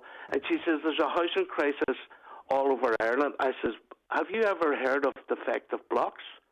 And she says, no. I says, so this, you expect us to go to the Donegal County Council, who are overwhelmed with planning due to the defective blocks, and overwhelm them again. To me, it's like they're trying to shut down. I understand where you're coming from. That's an business. interesting angle, though, Philip, because I would imagine part of this is about freeing up houses for people affected by defective blocks. Can you stay with me, please? And also, if you want to hold on, Brian, as well, I have to take a very quick break. I have a councillor joining me as well, too, who may be able to shed a bit of further light on this. That's coming up in just a couple of moments. It's time for Vision Ireland Bingo on Highland Radio. It's Monday the 16th of February. You're playing on the green sheet for the daily prize of €1,000. The reference number is S16. It's game number 8. The numbers are 87, 45, 15, 13, 82, 51, 17, 21, 55, and finally 79. Phone your claim to 9104833 before midnight, leaving your name, contact number and the name of the shop where you purchased your book, and we'll call you back the next working day. Get all your Vision Ireland bingo information at highlandradio.com. David James here. Join me this weekend in the Clanry Hotel for my first annual dancing weekend. Friday night, it's Jimmy Buckley and his band, followed by myself and band with late night entertainment from Shuni Crampsey. Saturday night, it's Conor O'Donnell, Olivia Douglas, Jason McCahill, plus myself and the band with late night entertainment from Conor O'Donnell. Join us then on Sunday afternoon from 3 till 5 p.m. for our family-friendly finale show where under 12s go free. If you're fitting a new kitchen or replacing some tired appliances, now's the time with the Ben Sweeney Euronics Kitchen Bundle. Get a single oven and hob, integrated dishwasher and fridge freezer, wash machine and tumble dryer, all for just €2,000. Other kitchen bundles are available on request. Call us today or visit Ben Sweeney Euronics, Port Road, Letterkenny, in the shopping centre, Dunlow. When it's gone, it's gone. This week's new wigging at Home Store and more. All frying pans are all half price. Our Tefal Titanium Excellence 28cm frying pan is now only $17.49. And our Tower Marble Coated 28cm frying pan is now only $10.99. But better hurry, because when all our half-price frying pans are gone, they're gone. Drop by your local Home Store and more. Visit us online at homestoreandmore.ie. Home Store and More. A happy home. The Greg Hughes Show with Letterkenny Credit Union, offering flexible mortgages up to €600,000 with no hidden fees or charges. Whether you're buying your dream home or thinking of switching your mortgage, make the move to your local, trusted credit union. Learn more at letterkennycu.ie. So we're discussing changes to the short-term letting space, and we've been speaking to Brian and Philip, and I'll bring them back into the conversation. But Councillor Michael McClafferty is with me as well. Michael, you say you've been on top of this issue. So I'll just ask the first question, which I'm curious about. If I short-term lease part of my house, a bedroom in my house, will I have to seek planning permission for that? Yeah, Greg, this is the situation. Any change of use to your house, you have to seek planning permission for it. I've been asking about this last week itself as of late. I've been checking this out and rechecking it. And the bottom line is, any change of use, you have to seek planning. Now, there's a problem here as well as the change of use end of it. Some of the houses, as I explained to Caroline, many of the houses, for all I know, but at least some anyway, in my own area, unfortunately, they're along the N56. This may or may not cause a problem, because once they put in for planning change of use, even though they have an existing house at the minute, Greg, they're effectively putting in a new planning application as such. And as I was told last week by a chief planner, every planning will be looked at on its own merits as such. So unfortunately, there's no guarantee the change of use will work because you're along the N56. So just to be very clear, because I want to make sure that I'm only putting out fully factual information here.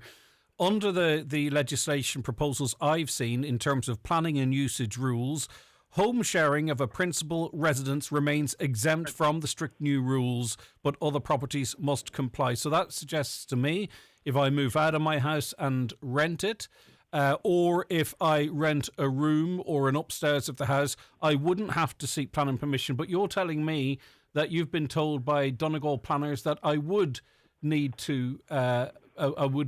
a change of use application. Yes, that is my clear understanding, Greg. I stand to be corrected in that, but that's my clear understanding. I thought you were told it, Michael. You were told that, though, yeah? I was told it, yes, Greg. Okay, I was good told stuff. it, but you're going to with a different argument there. That's what I've been told from the chief planners in Lifford. Brilliant. That No, any change of I'm use not. No, I'm not having a go, Michael. I'm just. I just know want that, to Greg. make sure that that's what they said to you. Yes, but it's just important as well to be clear on what I'm saying as well, what I was told. That this is the stance. Like any change of use has to be put in for planning. Mm-hmm. Yeah, even if it's only one room in the property. Correct. Okay, that's quite significant, isn't it, Brian? If that is the case, because that's sort of at odds to the national guidance, it would seem.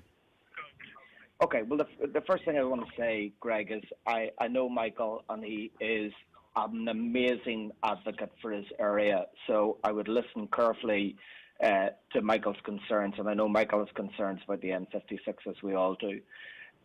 You mentioned communication. Funny enough, there was an advert for bingo there, and I was thinking the numbers we want to come up in bingo is how many euros are Donegal going to lose with this new legislation, how many guests are we going to lose. You know, we're all hoping for a full house, but we hope it's the right sort of full house.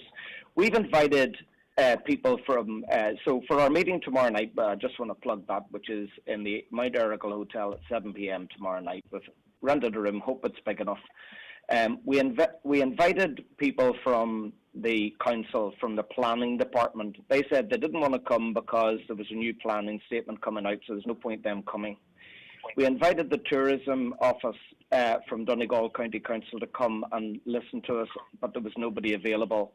And we invited the local Fáilte Ireland people in Donegal to come to our meeting, but nobody was available. Mm-hmm. When it comes to communication, and you can hear the worry. I mean, if you think I'm worried, I'm not worried about me. I'll survive. This isn't my principal income. It's a passive top-up income, but it's helpful. But when you hear the concerns being aired on the program by others as well. You know, you can see that people are concerned about this, and communication isn't working. Yeah, there should be. Is it not really disappointing? And I don't know if there's any councillors coming to the meeting either. Yeah. They've all been invited, and we haven't had a deluge of people saying they'll come and listen. Okay. To Well, us. I mean, what we can do, and it's part of our role, I would say, is get someone on from planning. If they'd be available from the council. Michael, can I come back to you just for a moment? Are you for or against these proposals? In what sense, Greg? These new rules that seek planning permission for short-term lets. Are you in favour of them or against them, or? I'm against them, Greg, especially because I think it's taking a rock hammer to break a nut, to be quite honest with you. At the end of the day, people are only trying to make a living and so on. Look, we're all trying to do the same. I don't like the idea of the way it's going to be. Anybody's trying to make that living. First of all, they have a huge expense to pay. Secondly, then there's no guarantee that we get on to the N56. So I'm not in favour of it. Just in relation to that, obviously, Michael, you'd be inundated by people who have nowhere to live in and around the Dunfanaghy-Falcarra area. It doesn't really necessarily apply to our two guests, Brian and Philip, but, you know, there's a lot of houses in a lot of parts of this county that are occupied for 2 or 3 months of the year. I presume this is part of what the government's trying to do to get those properties into active use to service the housing shortage. So you're not in favour of that? I'm in favour, Greg, surely. Of course I am, Greg, of helping people get in houses. But to be quite honest with you, my opinion on it is the people that are maybe renting their houses, I suggest, for 2 or 3 months of the year, I don't think it's going to make any difference to them, because if they wanted to rent them long term, they'll be renting them long term by now at the minute. They wouldn't need to be jammed in the corners to rent it. Unfortunately, as well, this conversation comes up many times. But what it would mean is that these houses that are in complete darkness all winter, the owners of them might start renting them out long term or put them on the market for long term rental use. You know the houses I'm on about. They're in complete darkness all year round. Not people, a cottage industry whereby you rent part of your house or what have you. I'm on about the masses, the 8,000 or 9,000 holiday homes around the county that are just short term rents. Would you not like to see them coming back into everyday use for the community? Greg, of course we'd like to see them coming back into everyday use where possible, where applicable. But what I'm saying is, I think a lot of these people will either end up selling the house possibly, or just stick to their guns and stop Airbnb, and the house will be left empty regardless. I think other approaches need to be. I think it might be more helpful. The government more helpful taking the approach to trying to contact these people directly to see what the story is. To say, look, the loaf and the census is one thing, another. Look, Paddy or Mary or Greg or Michael, you have an empty house there. It doesn't seem to be in use. What's the story on it? That would be a more helpful thing, I think, than what's going on at the moment. I'm not being smart, but that's literally what this is all about. The register with Fulch Ireland and having to seek planning permission. It's quite literally what you've just said. It finds out what the houses are being used for, and then the council can make a decision as to whether that's a fitting use of them. Well, yes, sorry, did someone want to come in there? Sorry, Greg, I just finished the point and you go into a meeting here. Okay, just make your last point if you haven't already, Michael, or do you need to go right now? I need to go here. Okay, Michael, thank you. Go ahead, yeah. But Greg, just before I go, what respect, there's many houses out there not being Airbnb and so on that don't fall into any category, to be fair. Like, I get what you're saying. Okay, I know you're not being smart and I get what you're saying. That's going to affect a certain amount, but it's not going to affect them all. There's plenty of houses and gardens everywhere that I can guarantee you're not being Airbnb, Greg, and that's a bigger problem as well. No problem. And so I just want to... Again, I think it's taking a rock hammer to break a nut, to be quite honest with you, the way things are going. Right, okay, that's your view. Thank you for that. Was it Brian that wanted to come back in there? Or Philip? If you don't mind, Greg. No, go on, go ahead, If you don't Brian, mind, I'd like to go back in. I do worry when it's used, themes like dark houses during the winter. Yeah. Like this is a new problem, and vilifying people like myself who've made a decision to help get some passive income from a house island, but also it's not illegal to own a holiday home. So to describe it as darkened during the year and to be the problem is, I think it's just unfair. There Greg, is a, because I understand where you're coming from. I know people who are having sleepless nights about that subject. I also know people that are homeless or very close to being homeless, and this is about trying, whether it's right or not, this is about trying to address some of that. Brian, we have historically, for many, many years, through no fault of the people who built these houses, we've had a planning policy whereby people can't even build on their own property, but these houses are popping up all over the place, and particularly in tourist areas. Schools have closed, post offices have closed, Garda stations have been removed because the majority of properties in those areas are holiday homes. That's not a blame of the holiday home owner. That's historical planning is an issue. But in many areas of this county, the life and soul 365 days of the year of communities has been lost. It's not down to an individual blame. If someone works hard or whatever, or happens to become a landlord or has the luxury of a holiday home, fantastic. But I'm talking about the planning structure and decisions that led us to a situation whereby many parts of this county are actual seasonal. Yet 50 years ago, they had 2 or 3 shops, 3 pubs, post office and 2 national schools. So do you understand where I'm coming from? I'm looking at on the big picture here. I'm not trying to make anyone feel bad for having a bit of luxury. Okay. Well, so I appreciate that, and I start off by saying that I appreciate that there's a housing crisis. There is globally. I don't want to get into a sort of ping pong with you, but the closure of post offices and Garda stations is a bit of a stretch to say that that's as a result of holiday homes. If you look at social housing in Ireland, the same number of houses are being built by the government in the 2020s as it was in 1975. The population's gone from 3 million to 5 million. Please tell me why that's a problem, because people have a holiday home. Yeah, it's not. So if you open it up to a wider debate, I do feel that you can't blame post and offices, I've said on this program as well. I've said it on this program as well too. It's a bit of when government starts getting involved in people's private property, it is potentially a pathway to something far more severe. We had proposals from the Social Democrats whereby houses could be taken off people that didn't pass through that also. I am very sympathetic to that. But Brian, also on this program, we do try and tease out all sides of the arguments, and you're here to, of course, you're here to dispute the way I framed it, and I fully understand where you're coming from. All of this will be teased out extensively in a meeting tomorrow night at the Mount Errigal Hotel, Letterkenny at 7 p.m. Having a holiday home, having a second property, being a landlord, these shouldn't be dirty words, and people shouldn't be judged or fingered because of it. A lot of it's accidental, or a lot of it's due to hard work as well. And I respect that, Brian, but I'm just trying to tease out all elements of the argument. Greg, I totally understand. A last word on yes, our Philip, situation, please.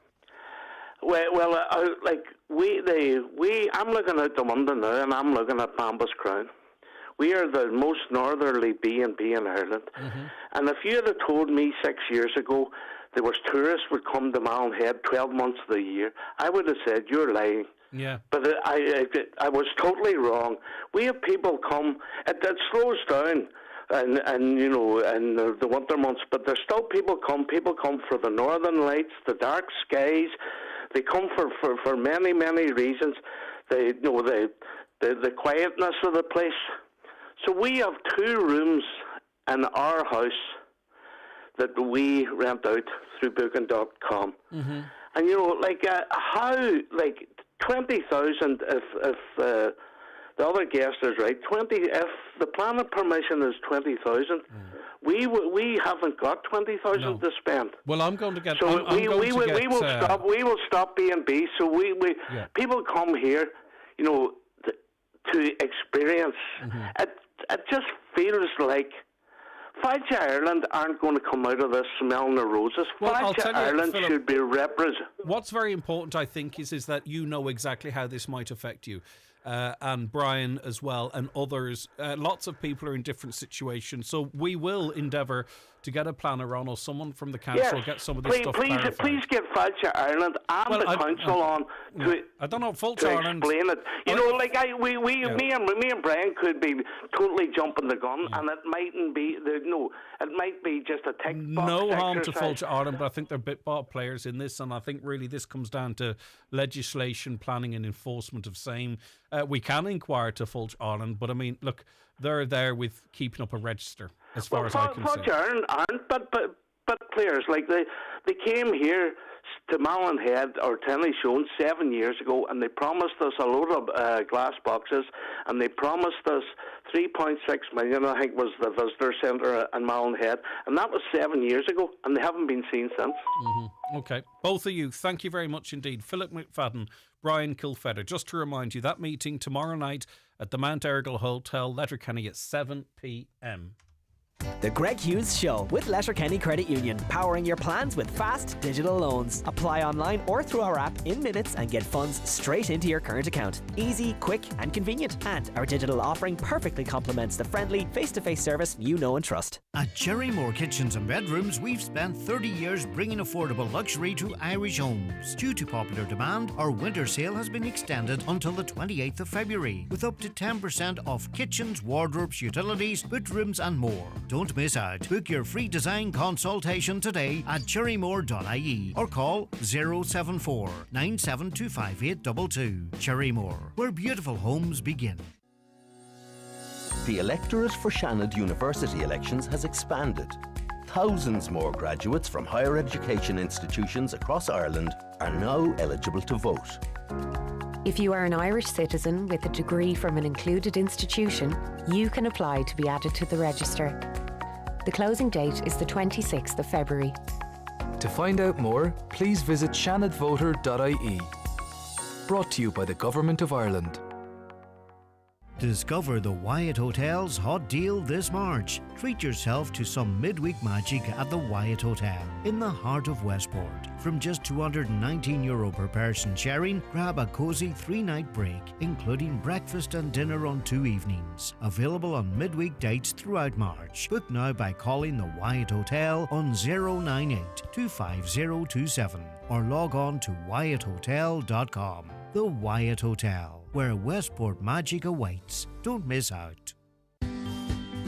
If you're getting new furniture or it's time for a change, pay a visit to McGinley's Furniture in Letterkenny. There you'll find a selection of suites, beds and bedroom furniture, dining room and occasional furniture. You'll be amazed by the selection and pleasantly surprised by the prices. At McGinley's Furniture, Portlink Business Park, Port Road, Letterkenny, and online at mcginleysfurniture.com. Declan Doherty's Donegal is a major retrospective at the Regional Cultural Centre Letterkenny, showing over 400 photographs from 1980 to 2023. Curated by Sean Hannigan, the exhibition documents everyday life, people and places across Donegal, highlighting photographer Declan Doherty's role as a leading chronicler of life in Donegal over 40 years. Free admission until March 14th. The Greg Hughes Show with Letterkenny Credit Union. New to borrowing or haven't borrowed in a while? Our welcome loan is here for you. Borrow up to €50,000 at just 5.95% APR with no hidden fees ever. Apply online or in branch today at letterkennycu.ie. If that tickle in your throat has turned into a nasty cough, or if you're just feeling a bit under the weather, at McGee's Chemist we understand. From the right cough bottle to pain relief or throat lozenges, we've everything you'll need to get you back on your feet. Our pharmacists and experienced staff are always ready to offer advice and help you find the right solutions. Don't suffer in silence. Visit McGee's Chemist today. McGee's Chemist, Main Street, Letterkenny, for healthcare help and advice you can always trust. At Specsavers, we've got hearing devices that can stream music or movies. Ones that are good in crowds, rechargeable battery ones that are good at home, ones that are good in the great outdoors, ones that connect to phones, ones that fit in your ear, ones that fit over your ear, ones that fit in wherever you happen to be. We've even got ones in our advanced range that use AI to make speech sound clearer. And they're all available at great Specsavers prices. So book a free hearing check today. Terms and conditions apply. A public interest message from Donegal County Council. Donegal County Council would like to remind farmers that while the period for spreading organic fertilisers is now open, it is not a green light for spreading. ground conditions need to be dry and trafficable. Never apply to saturated soils, frozen, flooded or waterlogged land, or if heavy rain is forecast within 48 hours, to avoid runoff and nutrient loss. Leave appropriate buffer strips close to drains and streams, and use low-emission spreading systems such as trailing shoe or dribble bar to increase nitrogen availability by up to 65% compared to splash plate application. Slurry applied at the right time and place is a valuable resource. Donegal County Council, protecting your environment. Highland Radio weather updates with McElhenney's. Looking for the perfect outfit for an upcoming event? We have new occasion wear styles arriving every week. Visit us in Ballybuffet or shop online at mcelhenneys.com. Okay, continuing dry, mostly dry for the afternoon. Temperatures around 7 or 8 degrees. We'll give you a more detailed weather forecast a little later on. Nevin Maguire, chef, good morning to you. How are you keeping? Good morning, Greg. How are you today? You well? Good to have you back on the show. How's life? All good, my friend. Okay, and we're going to have you back up in Donegal very shortly. Barry Quinn, owner of Port Newmarket Garden. Are you there, Barry? I am. Good morning. Good to see you. How's life with you? Going good, yeah. Busy as usual, but yeah, all's well. Okay, talk to me about this special fundraising cookery demonstration hosted by our other guest, Nevin Maguire, coming up shortly, or the start of next month, effectively. We had the fundraiser before Christmas. We talked to you before about it, Greg. We managed to raise €54,000. Nevin got in contact with us shortly after the fundraiser was launched to offer his time to do this cookery demonstration, and it's an incredible from Nevin to give us time, because we're going to be able to add a substantial amount of money to this fund. It's on the 9th of March in the Clanry Hotel at 6:30 p.m. The doors are opening, and it's going to be a lovely evening. We've got food producers that are going to be showcasing their goods, and there's going to be a raffle, and there's going to be an auction, and it's going to be a really nice evening of food and connection and and fundraising. Nevin, why were you so moved to make this? I mean, God knows you don't have a ton of time, right? So for you to want to get involved in this, obviously, it was important to you.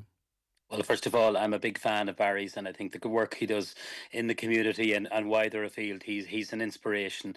And him and my brother, so my brother Kenneth, you might have met him and spoke to him before, Greg, he sets up the kitchens, and he asked me would I do this, and I said, Kenny, let's get a date that works for everyone. We'll do this. Let's make as much money for a fantastic charity, and let's have a great night. And that's what it's all about. So they picked the date. Well, I picked the date between the three of us.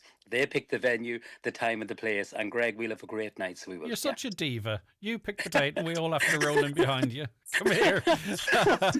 Maybe that came across wrong. I'm sorry. I didn't mean it. It did not. I'm being mischievous. So talk to me, Nevin, about one of these nights, what people can expect, because it's a rare treat to get it up close to home as well. But they're informative and they're fun, and this is for a fantastic cause as well. So what can people look forward to on the 9th of March in the Clanry? Yeah. So as Barry said, that there'll be lots of lovely food stands there showcasing their produce and wares and that, and that's where it all begins. They'll come in, the guests. I'm going to cook 5 different recipes, so we'll do probably 4 savoury recipes in the first half. Then we do a raffle, and there's loads of raffle prizes. And Barry doesn't need this, but I'm going to donate, or know this, but I'm going to donate a dinner overnight accommodation for 2 people as part of the prizes, because he's put a huge amount of work and effort into it. We want to make as much money on the night, so it's informative, it's fun. People will go home probably hungry, but no, they'll go home with inspiration, and they'll have a lovely feel-good factor. And at the end of the day, it's for such a good cause. As I say, my brother Kenny sets up the kitchens. I'll bring my chef. We bring all the food, and them 2 lucky people, Greg, will come up and they'll eat my food and drink the wine, and hopefully enjoy the whole evening. So I love doing these, and for me, this is a local one for me. Letterkenny, Donegal, it doesn't get better than that. So just the people are brilliant, and actually I had people in the restaurant Friday night and Saturday night talking about it. So I know Barry and the team, we're trying to get as many people there as possible. We're trying to make as much as possible, and I think it's going to be a great night, Greg. Well, I know tickets are already selling very fast, and if you want to go, I would get on it straight away. Go to portnewmarketgarden.ie, because this will sell out. If you want to be there, get on the website now, because that's the only way you can guarantee that you will be there. And also, I love the idea of food producer stands there as well, showcasing the local and artisan producers. And you know, without prompting, Nevin, you're always very quick to push that because we do it so well here. We have amazing natural produce, whether it's the land or the sea and everything in between.